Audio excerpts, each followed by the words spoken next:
Agus ngunya na pigdutulod kan 106 sa trabaho party list an sa indang platapormang obheto na mapalangkaw ang sweldo sa mahiwas asinman benepisyo nga makaabot sa mga trabador na mga Pilipino.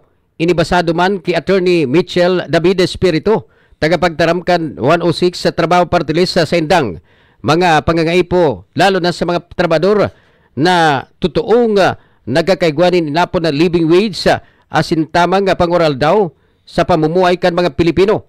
Ipinagpahayag pa kan 106 trabaho party list na ang hababang sweldo iyon na nagiging ulang tangarig na day makamita ang kasiguruan sa pananalapi partikular 20 kan mga trabahador. Kasabay kani na i-report kan social weather station na nagdadakulan bilang kan mga Pilipinong nakaka-eksperyensya nin kagutuman sa nakalis na tulong bulan. Sa datos mismo kan SWA sa survey, na-record ni na 27.2% ang inapod na hunger rate kan nakalis na bulan na Marso.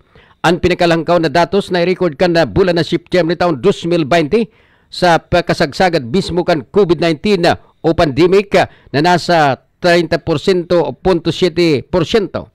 Kaya man na pinagtutulod kan na 106 trabaho party list ang mga pulisya nga masuporta sa mga trabador arog kan makatarungang pasahod na may dagdag na benepisyo arog kan food asin man transport allowances, non-wage benefits asin paglangkaw o patas na trabaho para man sa gabos. Enot naman na pinahayag ni 106 party list trabaho party list nominee Ninay Chavez na importante ang dugang na allowances para man sa mga trabador tangarig na maghigos asin paragos na ini ang maging punan kan sa indang oral daw na kada oras na pangangaipo.